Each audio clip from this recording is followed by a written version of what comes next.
ये है पार्ले जी का पैकेट। है कोई माइका लाल जो इसको 5 के बजाय दुकानदार से 3 रुपए में खरीद ले जाए? चाहे रखा रहे, चाहे सड़ जाए, चाहे चूहे को उतर जाए, लेकिन आप इस पार्ले जी के पैकेट को 5 रुपए से कम पर नहीं खरीद पाएंगे। इसको कहते हैं MRP, यानी मैक्सिमम रिटेल प्राइस। यह है भारत में धन्ना सेठों के लिए सुविधा, और इसी देश में किसान का आलू 5 रुपए किलो भी मिलेगा और 1 रुपए किलो भी मिलेगा। सरकार किसानों के लिए तय करती है MSP, यानी न्यूनतम यानी मिनिमम सपोर्ट प्राइस।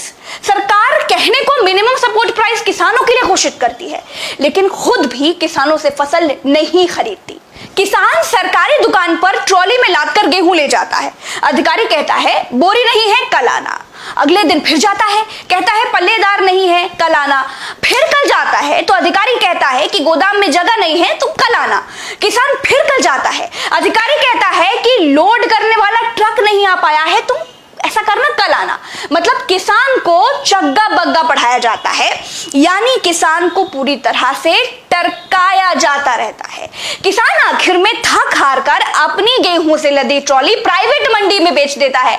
अब देखिए, सरकारी दाम था 20 रुपए, किसान ने प्राइवेट लाला बनिया को बेचा 12 रुपए में, और जैसे ही किसान ने बेचा, MSP वाले सरकारी अधिकारी ने लाला से खरीद लिया 13 रुपए में।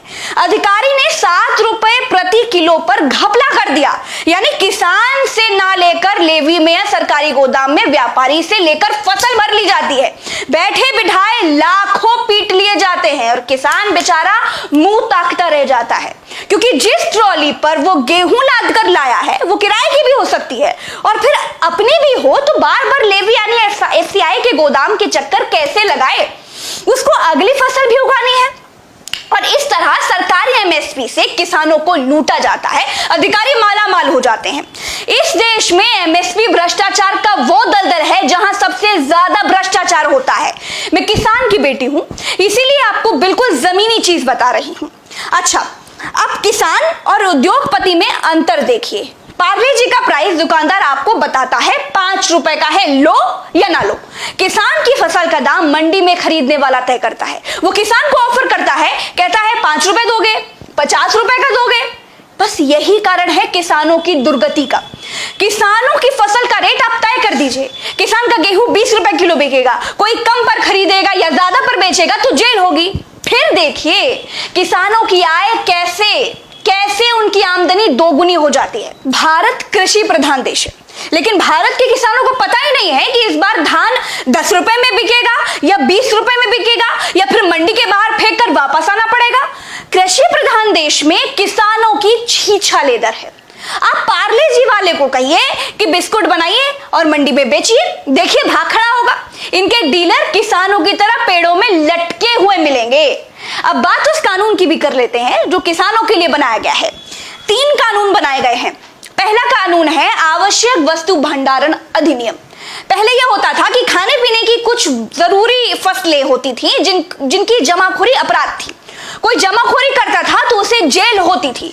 अब नए कानून में सरकार कहती है आपदा और युद्ध को छोड़कर जितनी जमाखोरी मतलब जितना भंडारण करना है करो।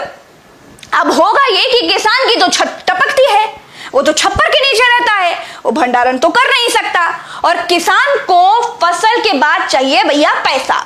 वो अगली फसल में लगाएगा, वो अगली फसल को उगाएगा, वो फसल को घर में रखकर करेगा क्या? अब बड़े बड़े उद्योगपति किसान से अनाज खरीदकर अपने गोदामों में भर लेंगे। बाजार में जब अनाज की शॉर्टेज हो जाएगी तब महंगा बेचेंगे। ये कानून यानी आवश्यक वस्तु भंडारण अधिनियम सरकार ने किसको फायदा पहुंचाने के लिए बनाया है, वो आपको आगे कुछ दिनों में जब महंगाई बढ़ेगी तब पता चल जाएगा। इस कानून को बनाने की कोई जरूरत नहीं थी, लेकिन ये सरकार है, बहुतों को बनाया है। दूसरा कानून है कॉन्ट्रैक्ट फार्मिंग। मतलब अगर पार्ले जी कंपनी को बिस्किट बनाने के लिए गेहूं चाहिए तो पार्ले जी वाला 20-25 गांव के किसानों से गेहूं उगाने के लिए कहेगा। सारे किसान गेहूं उगाएंगे, पार्ले जी वाले को देंगे। अब कॉन्ट्रैक्ट फार्मिंग में पार्ले जी वाली कंपनी फसल लगाते समय ही बता देगी कि गेहूं भैया लगाओ, 20 रुपए में हम खरीद लेंगे। अब किसानों को दिक्कत यह होगी कि अगर किसान प्राइवेट कंपनी से बॉन्ड भर लेगा और गेहूं के दाम 25 की जगह बाजार में भाव 40 पहुंच गए, तब किसानों का घाटा हो जाएगा। अगर 4 किसान गेहूं की जगह आलू उगाना चाहते हैं क्या होगा? कॉन्ट्रैक्ट फार्मिंग में यहां दिक्कत है, पेच भी यहीं फंसा है। सरकार जब एमएसपी तय करती थी तो किसान के पास आजादी रहती थी कि वो एफसीआई के गोदाम में सरकार को अनाज बेचे या फिर मंडी में बेचे या फिर किसी लाला बनिया को, अपने लोकल खरीदार को दे दे। मान लीजिए सरकार ने एमएसपी तय की 20 रुपए, मान लीजिए बाहर मंडी में बिक रहा है 30 रुपए में, तो किसान बाहर 30 रुपए में बेच लेता था। सरकारी एमएसपी में किसान कभी सरकार को ही बेचने के लिए बाध्य नहीं था, लेकिन कॉन्ट्रैक्ट फार्मिंग में किसान बाध्य होगा प्राइवेट कंपनी को पहले से तय किए दाम में फसल बेचने के लिए, चाहे बाजार का भाव जो भी हो। कानून में कहीं भी एमएसपी का जिक्र नहीं किया गया है, यानी जो प्राइवेट कंपनी पहले से दाम तय करके किसान से फसल खरीदेगी वही एमएसपी होगी। हल्ला हंगामा इसीलिए है क्योंकि किसानों का कहना है कि सरकार प्राइवेट कंपनियों को आगे कर रही है, उनसे दाम लगवा रही है, जिससे सरकार पतली गली पकड़कर निकल ले। क्योंकि बीजेपी पहले से ही कह रही है कि एमएसपी सरकार पर फालतू का बोझ है और ये सब कुछ एमएसपी से पीछा छुड़ाने के लिए किया जा रहा है। तीसरे पर आते हैं। तीसरा है कृषि उत्पाद एवं वाणिज्य कानून। यहाँ इस कानून में सरकार कहती है कि किसान मंडी के अलावा कहीं भी अपनी फसल बेच सकता है, ऑनलाइन बेच सकता है। तो भैया सरकार जी, ये तो पहले से था। मेरा पका हुआ आम लखनऊ की दुबग्गा मंडी में बिकता है क्योंकि वो पास है और पके हुए आम को ज्यादा देर तक रखा नहीं जा सकता, तो सबसे पहले उसे मंडी पहुंचाना होता है।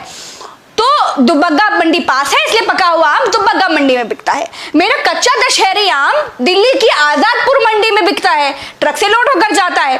और देसी आम यानी जिस आम का अचार बनता है, जिसका सिरका बनता है, खटाई बनती है, वो आम दूसरे जिले की फरसपुर मंडी में बिकता है।